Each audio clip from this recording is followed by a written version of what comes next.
Welcome to the Viewless Wings Poetry Podcast, where we celebrate the craft of poetry.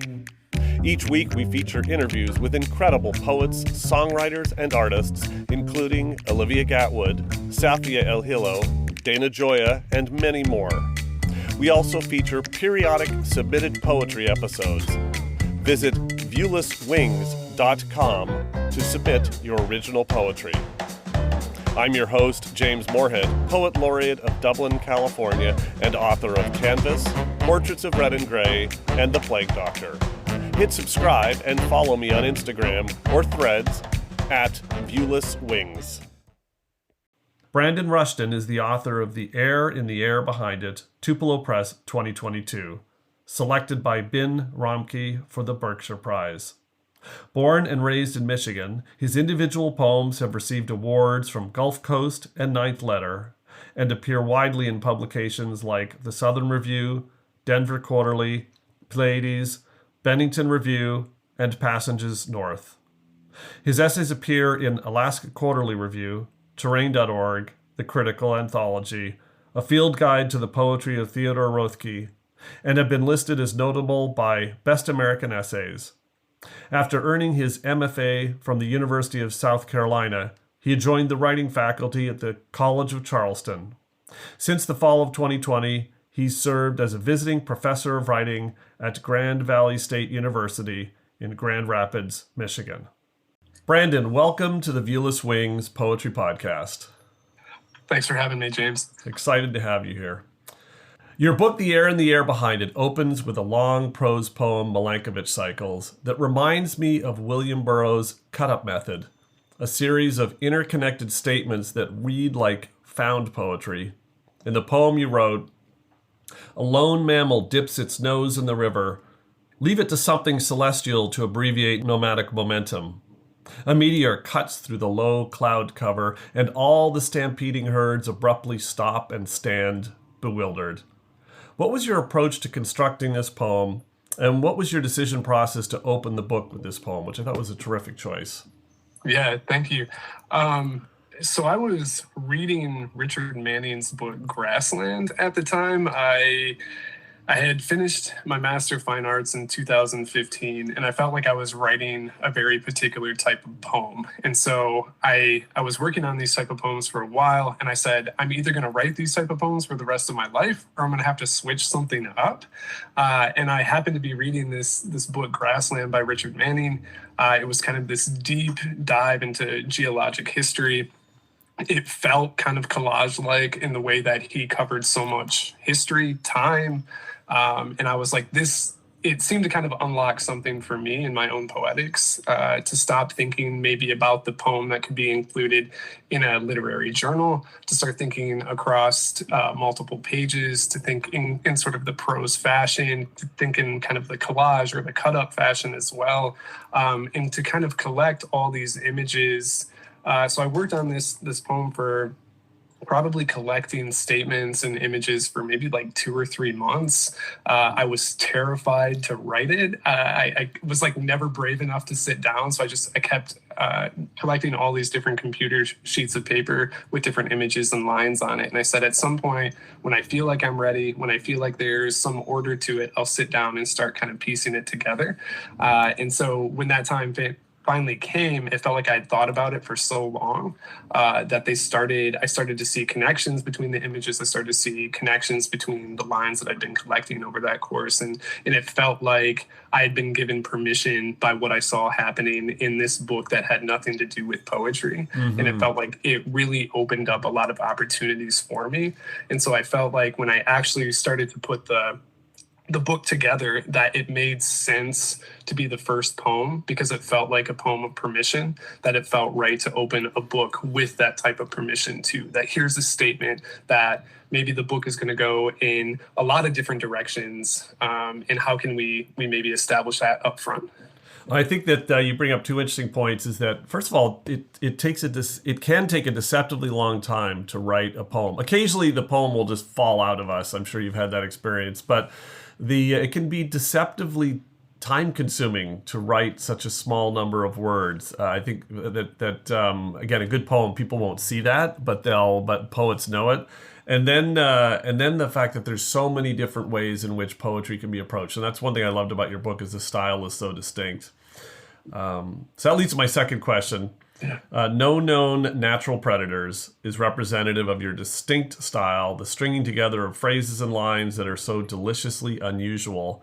A couple of examples from this poem. Who can blame the way, in its quiet elongation, time pauses just a little bit so the people driving by can form a picture in their minds of a car exploding on the side of the expressway in the rain? And, for example, the blindfold on the mannequin the paparazzi use for target practice. You've talked a little bit about how you developed this style of poetry. What attracts you to these unusual lines? Yeah, I felt like when I first was interested in poems, I was interested in like the weirdness of poems, or the weirdness that poems always offer up to me. And so for me, I felt like if I was going to sit down and write a poem, I wanted the lines to be strange. I wanted them to stick out. I wanted them to be unusual, provocative in some way. I didn't want to waste a line in any way, and so I feel like a lot of the times that's why the poems maybe feel so associative, or that they might leap between subjects, between images, is because I'm less in, like I don't want to spend my time kind of filling the gaps between the lines. I want them to come kind of right after each other. So yeah, I felt like I think it's really interesting that you pick out those two poems because they were written almost back to back, Milankovitch Cycles and No Known Natural Predators. They felt like both of those together felt like they were the doorways into this book for me to rethink the way that I was kind of approaching the poem, and how expansiveness and endurance, at least in the way that we write or compose, could offer up a lot of different opportunities. Perfect. Well, you've organized this collection into unnamed sections of varying lengths, separated only by pages holding just a thin line, almost a blank page. In making this choice, you've created a puzzle, a mystery for the reader to interpret the breaks. How did you think about organizing and separating of poems in this collection? Yeah, I felt like working with so many long form poems, I was really concerned with overwhelming my reader. A few of the different versions of orders that I had of this book felt overwhelming to me when I was reading back through it. So I was like, I know I have to give some space here. I have to give some breathing room here. And I think a lot of these long poems, kind of the staggered tercet poems that I was working with in here, came pretty quickly on the heels of each other. And I knew that I would have to get away from those to give that breathing room to the reader.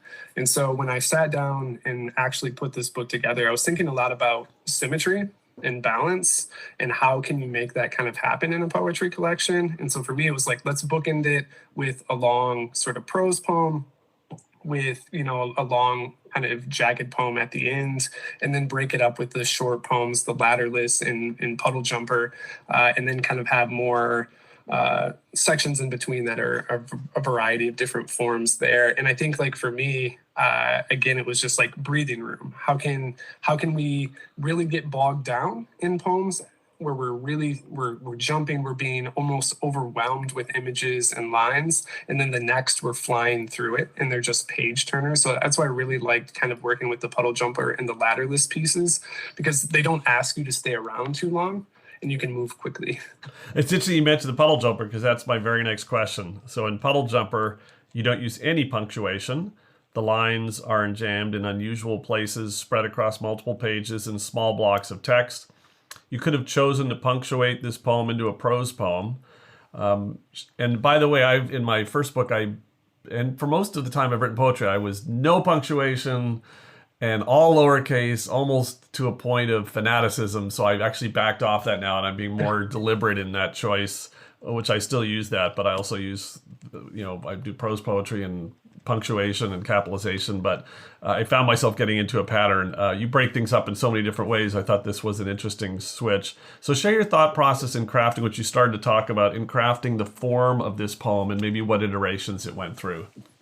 Yeah, so those came out almost as is, which was pretty a pretty rare experience for me. And so it was one of those where I was like, all right, they came out. I don't really want to touch them too much. I knew that I wanted to get away from using punctuation, just because it felt like those longer poems, like you're stopping, you're thinking, like you're really paying attention to the breathing and I guess like the pace of those poems. And so this one, I just wanted the floor to continually kind of fall out while you're reading, where you're almost cascading from image to line, and you could almost read the poem backwards or read the lines backwards, and it's really not quite clear what word goes with what line goes with what. And I felt like for me, those poems, while they're like very fluid and you can fly through them, it felt like they also kind of created a type of turbulence that I wanted in the book. Some kind of disruption, at least in the coherence. And so I think like, the book kind of dealing with whether it's like weather related turbulence or climate related turbulence, social related turbulence, those poems kind of offered this disruption to the way that we might normally think about maybe language or the image that it's working with. Cool. And I thought it was very effective that you could, as a reader, create your own lines. You were given agency over where the line is and isn't, and there's probably multiple. If someone were to do not an erasure poem, but a markup poem where you create line, you could probably create multiple meanings out of the same group of text. Yeah, it's very cool. For sure. Yeah. So the Dark Horse accompanies a friend away from Pentecost camp, and in the later scenes, the setting is still a fraud, are two examples of terrific poem titles. What is your approach to authoring or finding the title of a poem, and how do you workshop poem titles? And poem titles are incredibly important. I had a friend and poet colleague who's been on the podcast a couple times who gave me some notes on some of my poem titles. And I had a poem about an 8th grade experience called Stage Fright, which was a very functional title, and that's what it was about. But she told me that's not very compelling, so I retitled it to be That Time I Was Left for Dead Downstage. Nice. And immediately got picked up after I changed the title. And it's probably a coincidence, but I think it helped. So sure. Yeah, how do you find these wonderfully evocative titles? Yeah, so for me, I think a lot of times I'm just like I am with the content of poems. I feel like I'm collecting, I'm waiting around. And a lot of the times, some of my lines that I think I'm going to use in poems are actually the titles for poems. And so the Dark Horse poems in particular, I thought I might work on a manuscript that would deal with kind of a character called the Dark Horse, and that would be kind of this reoccurring poem that would roll out throughout the collection. And then I realized that maybe just 2 of them would work fine in a collection, that it's kind of mysterious, like you don't really know what it is or what it means or really why it's in there, but it kind of pulls your attention to it.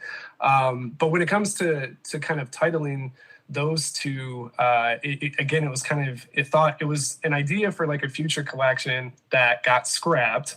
And then these kind of got reabsorbed into this manuscript. But usually when I'm thinking about titles, I can't start a poem unless I have a title. I think, I've heard some of my favorite poets, they talk about how they write their poem first, go back, look at the content, revise it, and then they title the poem. And that, like, I don't know, that almost like gives me anxiety kind of thinking about that, because I think I would freeze up and the title would be underwhelming if I went back to it after I had written the whole poem.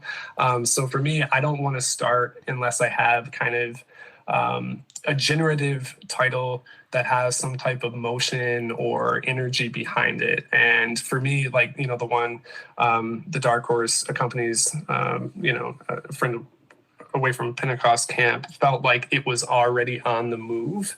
And so I was like, here's this poem. If we don't use punctuation in it, does it feel fluid? Does it feel like it's on the move? Can the form match the content? So for me, I think I sat on that title for a while, and then, like I always do, and then it was like when the content came, it felt pretty natural. Oh, that's fascinating that you start with the title first and so deliberately. That is probably less common. I think you're the first poet to mention that. Many poets struggle with titles, and that's probably why they get left for the end, because it's the thing they're most intimidated by. Fascinating. So, Public Works is one of my favorite poems in this collection. I found it reminiscent to one of my favorite poems from when I was in high school, Philip Levine's poem On My Own. You begin, dismissed from some other duty, the drawbridge attendant questions the stability of days, as in, how long until we've been holding on to what we've been holding on to finally gives away. A paycheck comes and the only thing we find puzzling is its amount. How do you approach incorporating personal experience into your poetry, and what role does personal experience play given the at times surreal and found poetry style of poems in this collection?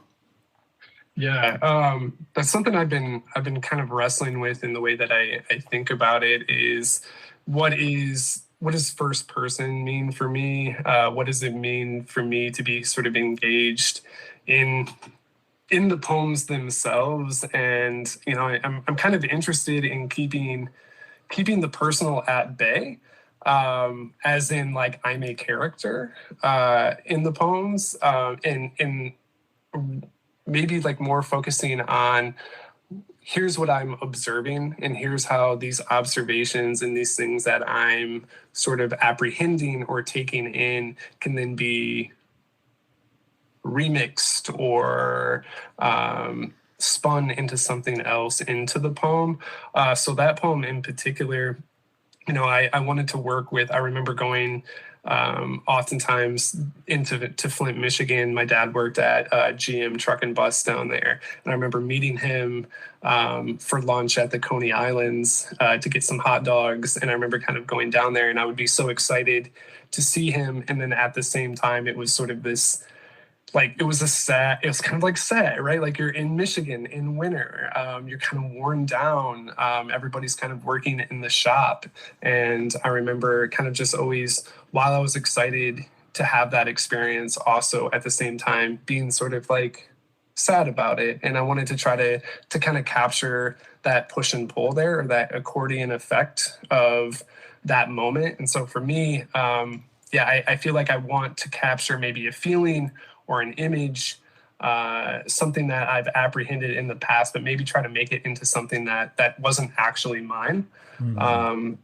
And try to, almost like remix it into something new, because I'm skeptical of myself, I think, as a speaker. I'm skeptical of myself in a poem, and I want the I to be, myself at times of things I've observed, but at the same time, like, versions of myself that haven't existed yet, or have only existed maybe in my mind.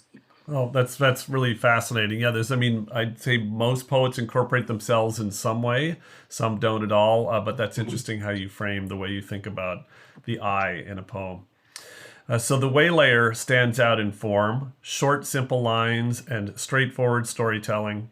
Your approach amplifies the power of the subject matter. Share how this poem evolved during the editing and revision process. Yeah, I was thinking, I think that they were almost like, call them like, like friend, there's like there's multiple friend poems, and there's like the Dark Horse felt like they had, like the Dark Horse poems are siblings. And then it felt like the Waylayer and Story They Told You They Tell You in Time were sibling poems as well, that they were sort of written at the same time. They're maybe narrative driven, maybe like a surreal detective type of experience there. But yeah, so the Waylayer came out of, I would say, thinking about the after effects of Public Works, kind of existing maybe in that same world, kind of a worn downness, but also, again, kind of keeping any type of the personal maybe at bay in some sense, and having it kind of unfold like a quick episode of television, maybe, in kind of like the mysteriousness of people wanting to kind of walk into a warehouse, right, investigating things there.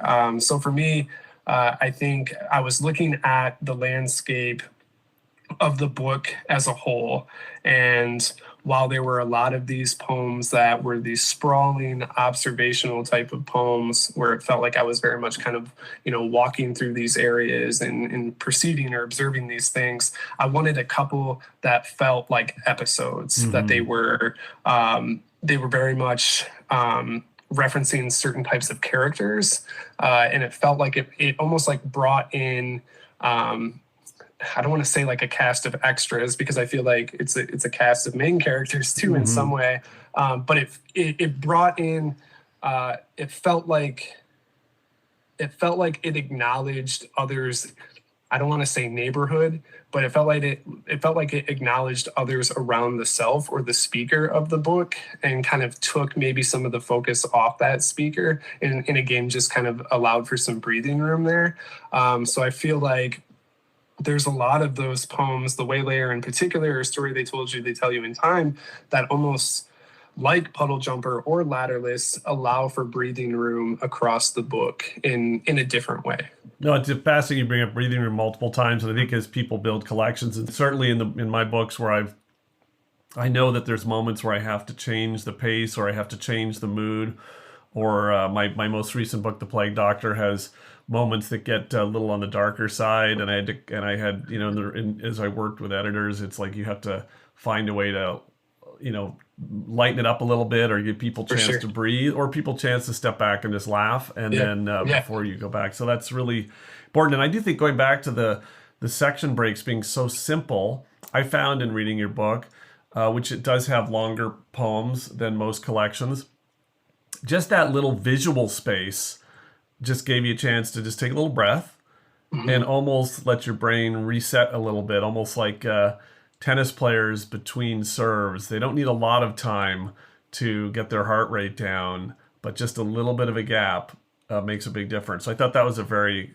clever choice. Well, you just mentioned that you're anticipating my questions in strange ways.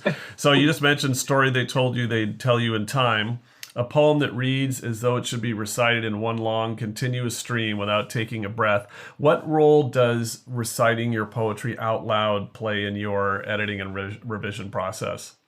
I think it's the most important role. I think for me, more than anything, I'm interested in sound. I'm interested in the way that we build a coherent motion through sound, and how sense oftentimes isn't necessarily connected to sense in language, but it's connected to the sense of sound in language. And so for me, I think sound is, if I'm reading it out loud, that's the only way I'm going to acknowledge if there's a weak spot in my poem. It's the only way I'm going to acknowledge that there's a false moment that I need to return to.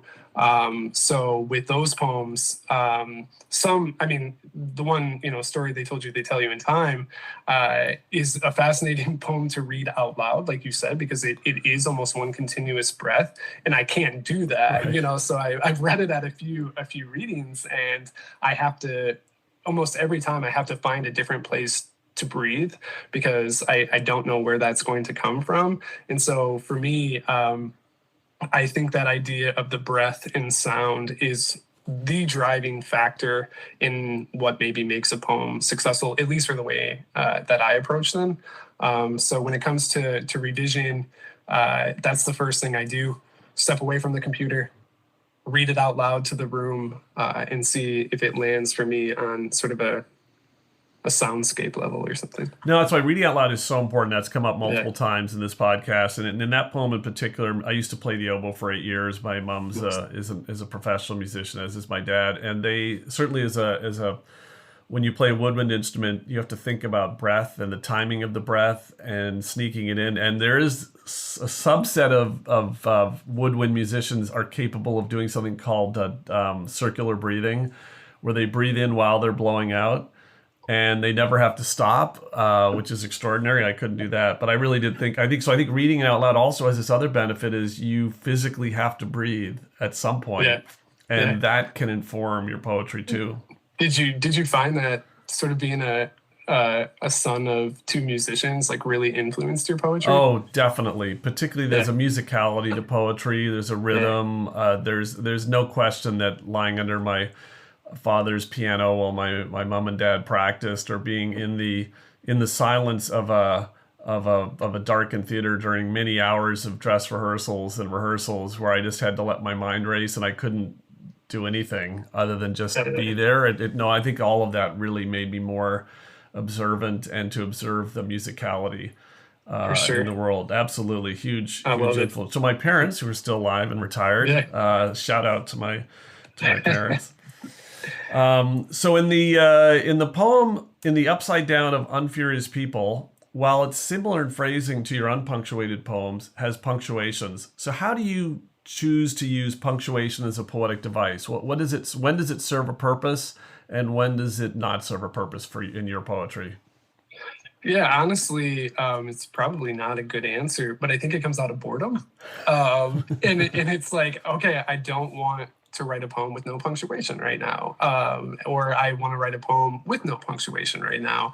And I think for me, it's trying to play around with form to see what opportunities are presented through it. And I think that's interesting that you mentioned that they seem similar, right? Whether, or at least with that poem, that the use of punctuation and the lack of punctuation in others might work similarly, which I think I like. I think I'm into that, right? That we can kind of play around with these different styles of language, or at least like the construction of language, to get similar effects. And I think for me, if the lack of punctuation becomes about speed, the use of that punctuation can be slowing it down in a little bit too. So I think, I keep coming back to breathing room, but I think so much of the book is about breathing in some manner, that for me, it's also slowing down, right? So you're speeding up at points, you're slowing down at other places as well. So it's kind of this acceleration, deceleration. So I feel like the book, in a lot of different ways, whether it's breathing here or not breathing here, or speeding up or slowing down, there's so much of it is sort of this accordion effect throughout the book that I feel like maybe gets after the type of turbulence that I wanted to examine, both in terms of the content and the forms that I was working with. Beautiful, and I can relate to the boredom reason. Is that, yeah, I was just tired of doing the same thing and wanted to shake it up, and now when I come back to it, it's more deliberate. But yeah, I can relate to that. In my most recent book, I decided to break it into 3 acts, again to provide some space, and then the middle act, most of the poems were lowercase, so I made them all lowercase just to have punctuated sentence case to lowercase and back to punctuation sentence case. And then that's a subtle thing. I'm not sure people will pick up on it, but yeah, it's because I get more. I was going to ask, like, when you're ordering your manuscripts, do you tend to use sections?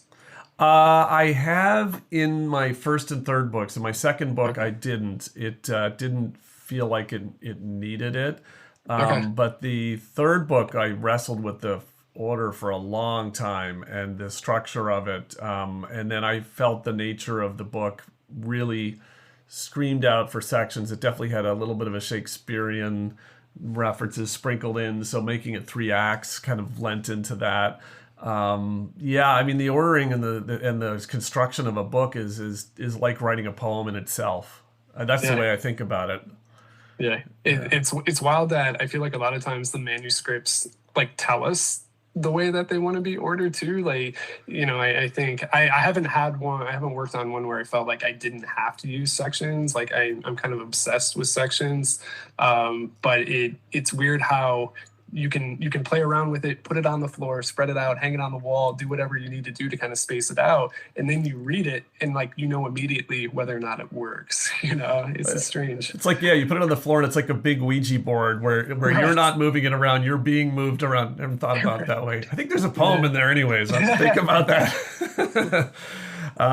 So in Ergonomics of the Later Land, it's a wonderful series of phrases that could work individually as micropoems. Some examples. It is always a mistake to assume the machinery has no mind of its own.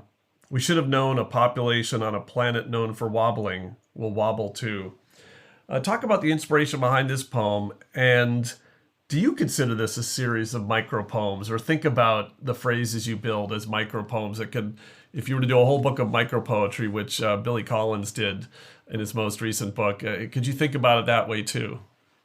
Yeah, I haven't, but I actually like you really got me. You got me thinking about it now. And I'm interested in kind of what that would look like if I turned away from, these poems almost like obsessed with endurance and went totally to like restraint in some manner. I think would be really interesting to work on in the future at some point. But I would agree that yes, they do sort of function as these merged together micro poems because for me, I feel like the composition of those poems, I was living in Charleston, South Carolina from 2016 to 2020. That book was written entirely during that time, and that was during a time when I had gotten back into running. And what I was doing when I was running was just picking up all these little images or having these little thoughts, and then I would almost like test myself. Can I remember those lines? Can I remember those thoughts and those images until I get back to the car so that I can write them down when I get done with my run?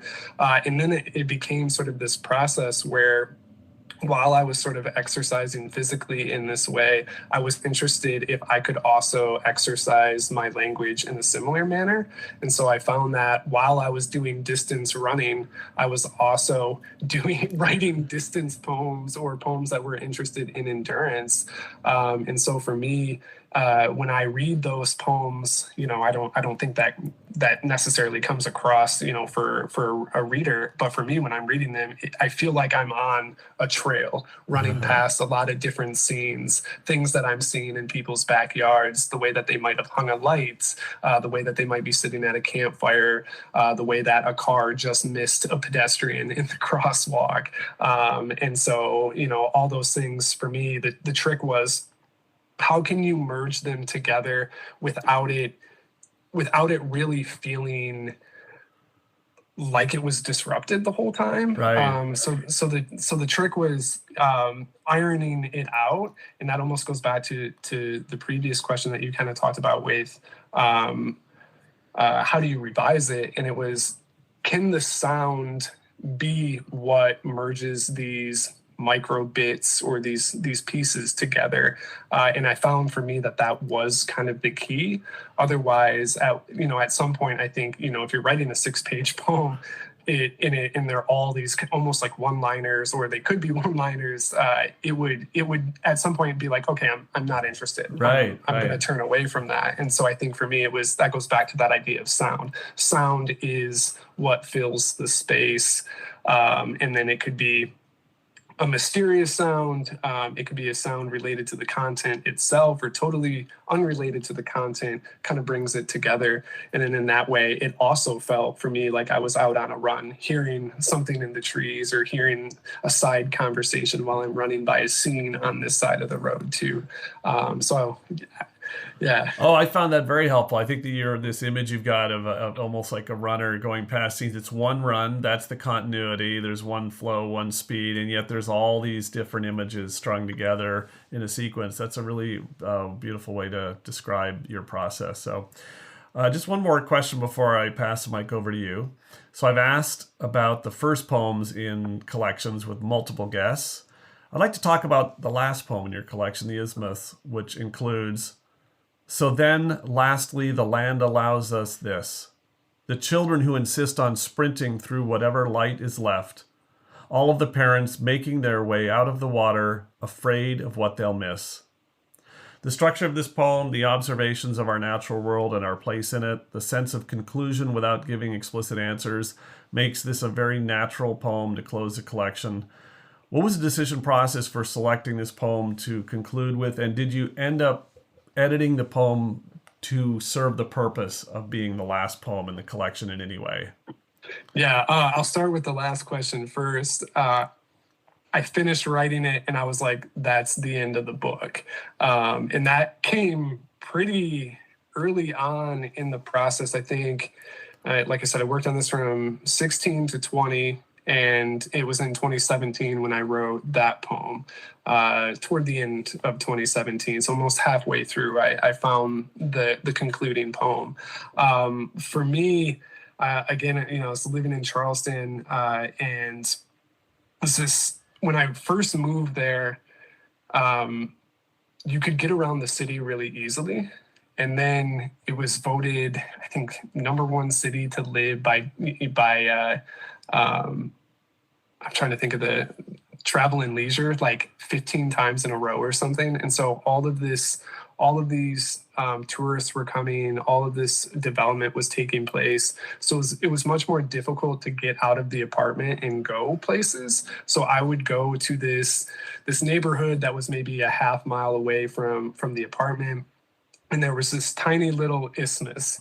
And I would just go there and I would watch the fishermen, fishing for blue crab. I would just stand there and watch the water at times. And I was like, you know what? I like the idea of an isthmus. I like the idea of like what that is structurally in terms of its landform. It felt like it was related very much to Milankovitch cycles when it comes to geology or geography.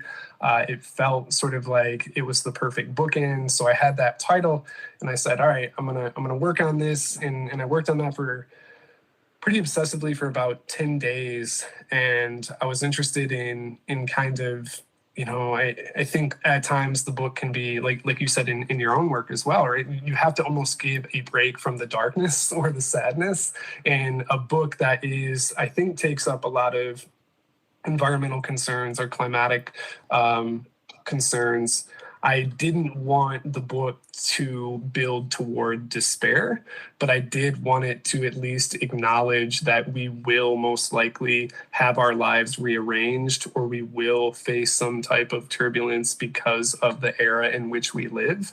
And I felt like that poem was sort of this acknowledgement of that, but not total despair in that realization too, and that there was sort of this still ongoingness, that there was still this sort of passing the baton to those who come after us in some way. That felt like the natural sort of way that I wanted to end this book.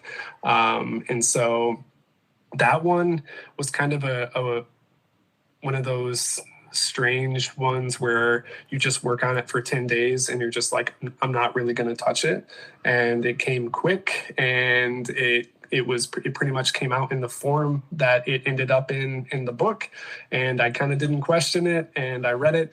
I liked it. I said, you know what, this is one of those where I'm not gonna mess with it too much. And it one of those that almost feels like a gift, honestly. Yeah, I've had a couple of poems like that where they fall out of me, probably because they've been brewing in the back of my mind for a while, and they're ready to come out of the poetry oven and just be served right away. So I love that feeling. Well, now I'm going to turn the mic over to you to recite poems from the air and the air behind it.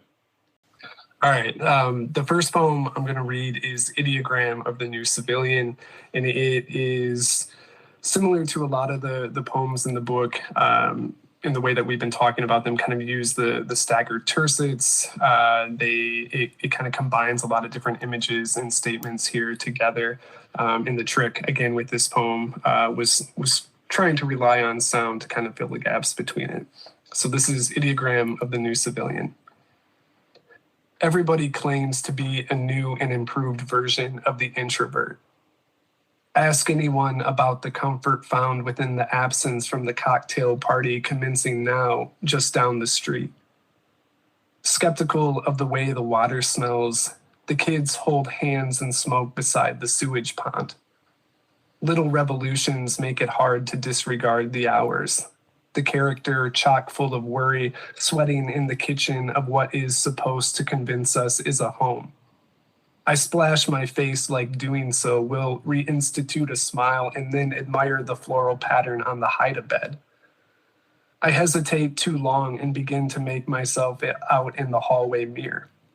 I say a lot of things like mischief makes the heart grow fonder, or I'm a dream mechanic, a mad scientist, anything really to make myself believe my motion picture mind isn't a cowboy casting existential questions down a canyon until the echoes all come back the same as echoes. Notice now the children on the rooftops communicating through their strung together cans. Boredom makes me want to spill a secret to each bipedal organism passing on the street. I have a heavy heart and hope to make amends with those I've hurt. My hairdresser says it sounds like I have some making up to do, so I stop and make an angel in the snow. If I ever get fed up with the weather, I can, at any time, pack my things and leave. I always say I will, but never really wear a route into the mountains like a walker with a regular routine. From here, they say you can see the country, which is the thing I measure by the cobblestone stray dogs callous their paws upon. I circle around the conversation, and sensing I haven't said the thing I came to say, whomever I've been speaking to suggests I quickly cut straight to the heart of things. We find the neighbor face down in the flowers the way she always said she hoped she'd go. Grubs spread fast and mortify the lawn. There is a sunset like there sometimes is. A little girl suddenly realizing when we die without knowing the next century, and how sad that must be for time. I look for a symbol or a sign, not to start or stop, but to represent the stillness and the constant scratching of my head. People sing and join hands around the crater in the place where the post office used to be. A cloud passes through the froth of factories, and we call forth our breath from the passing cloud. Each of us, on the inside, gets a little darker. Like politicians, laws are good until they no longer are essential to our governance. It is no surprise what was sent out to the black hole did not come back. For the sake of national security, we ask all the satellites to close their eyes. It is in this little blindness that myth mistakes itself for truth. A child tattles on another for climbing up a tree, intending never to return back to the earth. I wipe what I perceive to be a sweat and seek a place out of the sun, which leaves these little spots upon my skin. For my health, I'm told to monitor their hue. This has everything to do with detriment. But what is there in all of this? There is a lot of sky, a good wind wobbling the nerves of the orchard workers, a group of girls and boys turning their backs on the far fading air balloons, because even wonder wears away. And then the second poem is What If There's Something Out There? I'll just say that this one's from my dad. What if there's something out there? Like clockwork, everybody calls for their kids to bring the kites in. Turns out the street is as much of a drag as we thought it'd be. Lately, everyone I look at looks a lot alike. They're all searching for a word to wind me down. I say hi to a man that looks like history, and then I have to hear about the stretch of years he's had. A man my dad would call old dog, but do so lovingly. I don't know anything anymore about endearment. Not a lick about how any of this is meant to end. For example, the inspector says the gas leak should have done us in. I start to believe in things I've never seen before, like Utah or fate. It's a big sky. When the celestial passes close, everybody will stop and want to be the comet. Maybe then the type of mattress finally won't matter. Maybe then not even the vague notion the neighbor holds about our oven lamp. Just because it's internal doesn't mean the light won't leak. All of us in our parkas on the lawn, all of us walking around like we have some story someone someday is going to care enough to collect. The film ends, the teacher flips the switch, and everyone just closes their eyes. Awesome. So cool to hear poets read poetry in their own voice.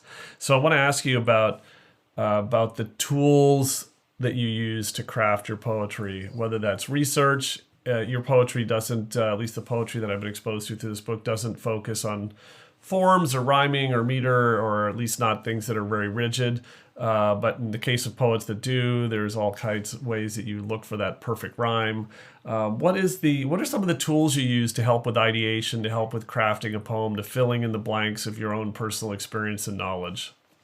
Yeah. First, I think I just do a ton of reading, and I think like every poet would agree, right? Like you're not going to write good poems unless you're just constantly reading.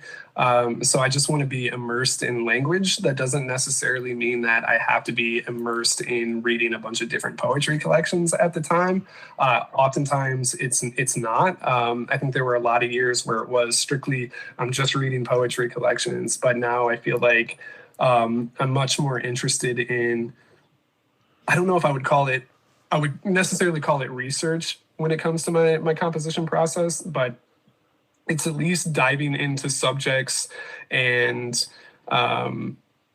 like categories of reading that I maybe wouldn't have, right? It's something that I wouldn't be used to. Maybe it's science writing, maybe it's nonfiction. And what I want to do there is stumble across the unfamiliar, what feels really unfamiliar for me. That way I can, maybe it's an image, maybe it's something that author says in a particular way that unlocks or releases a little gate in my own head for language to kind of form into the way that I want it to. So for me, I feel like I'm at least searching for interesting ways that writers are or thinkers are interacting with language. And first and foremost, that sort of has to be my way into writing. I also, I think for this book in particular, weirdly, like I was just running and looking at things, and that was kind of a part of the process too, because my mind could never focus on one thing too long. So it felt like it was just constantly this, you have to shift gears again. Here's an image, but you can't hang on to it too long. Here's an idea, but you can't hang on to it too long. And so for me, that moving through was important, and how could I build that moving through my poems became a part of that. But yeah, I think for me,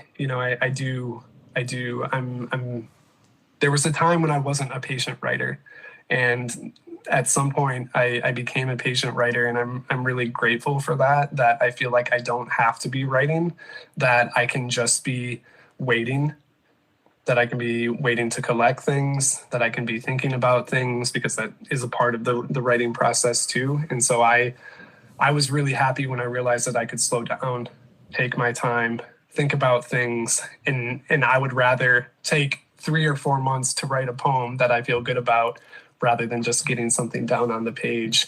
And I feel like when I realized that was really beneficial for me as a writer. Well, finally, what are you working on now? Yeah, I'm working on, so I finished the follow-up to The Air and the Air Behind It. It's kind of like a book about motion. I feel like it picks up some of the same concerns, but does a lot of different things that I'm happy about. I don't want to, as I think like most poets would agree, we don't want to continue to write the same book over and over. So I'm happy with what came together there, and I'm hoping to have some good news with that manuscript, in the next couple of years. We'll see.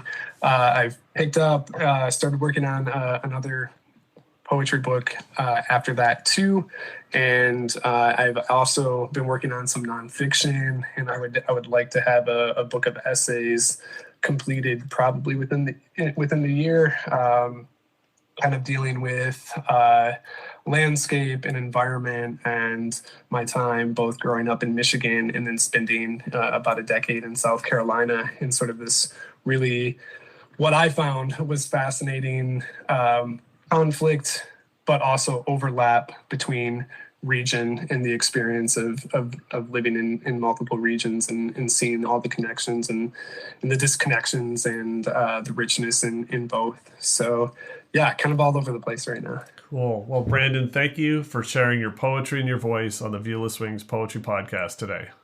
I appreciate you having me. The Viewless Wings Poetry Podcast is written and produced by James Moorhead. You can follow me on Instagram, Threads, and YouTube at Viewless Wings. Hit subscribe to be notified of every episode of the Viewless Wings Poetry Podcast and spread the word with your poetry community.